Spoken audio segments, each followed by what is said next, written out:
Hello, this is Mel with 5 Star Services LLC, and we're rebuilding some carburetors today. And I was just going to show you something on these a lot of people just don't see. This engine come in with the center cylinder burned up, and this is the center carburetor. You can see that dimple mark right there on that diaphragm. That's the cause of that engine failure. See how this one is flat and good, but this one is dimpled.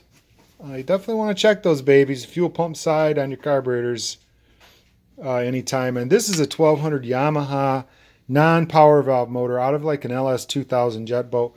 What we'll do is we'll open up the jets high. That's the high jet. And then that's the low jet down there. We'll open up the high and the low jets.